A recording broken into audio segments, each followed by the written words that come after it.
CBN Pet, com André Matos. Oferecimento Splendid Super Premium, a alta gastronomia que seu pet merece. Splendid é da Integrada.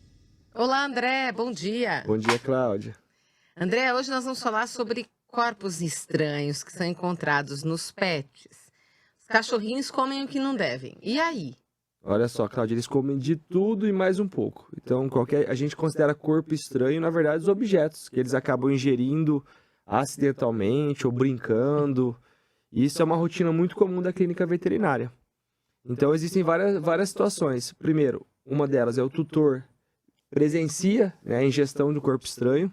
Então, tá lá, ou deu falta de algum objeto dentro de casa, ou muitas vezes que não foi presenciado esse momento, o tutor acaba presenciando o animal vomitando, tendo sinal geralmente de vômito. E aí, através, né, da investigação, um raio-x, um ultrassom abdominal, a gente consegue identificar esse objeto estranho aí alojado no estômago, ou muitas vezes ele passa um pouquinho para frente, vai para o intestino. É uma situação um pouquinho mais complexa, digamos assim. Tá.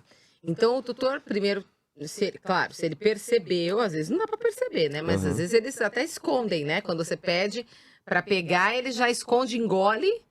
E aí, nisso, daí tem que observar e levar para a clínica. Se presenciou a ingestão de corpo estranho, é importante que vá diretamente ao médico veterinário. Jamais, sob nenhuma circunstância, tentar induzir o vômito em casa, né? Ou esperar para ver se vai passar. Por quê? Porque se ele estiver de fato alojado no estômago, é o melhor momento para fazer a remoção dele numa abordagem menos invasiva, que é por meio da endoscopia. Não precisa fazer cirurgia. Aí não precisa. Então a gente identifica, né, por meio de exames de imagem, então ultrassom, raio-x, dependendo do objeto, né? Então qual que é o meio mais eficiente para a gente diagnosticar. Se de fato está no estômago, a gente muitas vezes faz a remoção por meio da endoscopia. É um procedimento anestesiado, mas você fez lá a endoscopia, fez a remoção, o paciente se recuperou da anestesia, no caso, vai para casa e vida que segue. Agora, se ele evoluir, né, se ele passar para o intestino, aí é uma abordagem mais complicada, porque no intestino, por ele ter um diâmetro menor, existe uma chance muito grande de obstruir. Né? E aí toda a abordagem no intestino é só cirúrgica, então não existe a endoscopia. E aí quando a gente fala de cirurgia do trato gastrointestinal, o intestino é uma cirurgia um pouquinho mais delicada. Por quê? O intestino é uma região que tem uma cirurgia delicada, primeiro, precisa de um pós-operatório, acompanhamento, né? Tem que tomar antibiótico, permanecer internado por pelo menos 48 horas. Né? E se trata de uma cirurgia de alto risco, porque o intestino é uma região delicada, com risco de infecção.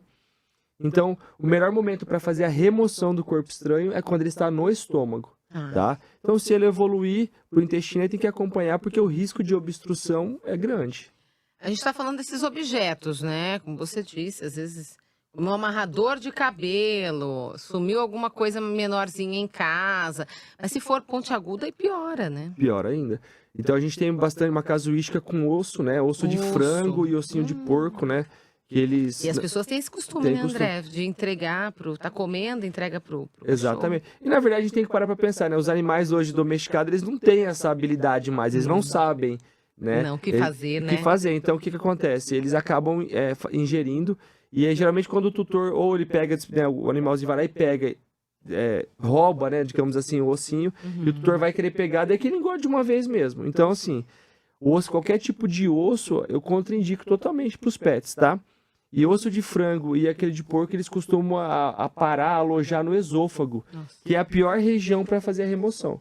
Porque ele é uma região de íntimo contato com o coração, está dentro da cavidade torácica, e sem falar que ele é pontiagudo. Né? Então, tomar muito cuidado com ossos, não fornecer para os pets, porque isso traz um risco de perfuração esofágica ou gástrica muito grande, com risco de vida para o pet. Ou seja, é melhor não dar para ele, né? Esse ossinho, porque ele não sabe lidar e acaba tendo esse problema. Perfeito. Tá certo.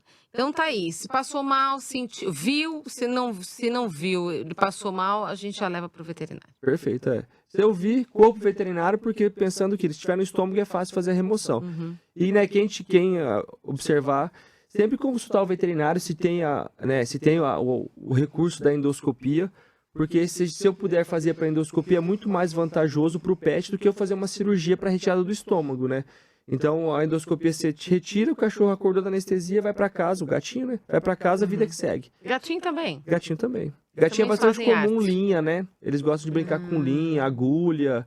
Então tem que tomar, porque geralmente ele pega a linha e vai, e aí a agulha tá na ponta. Então o que a gente acaba tirando mais de gato é linha. Nossa. Enfim. Tá aí, então.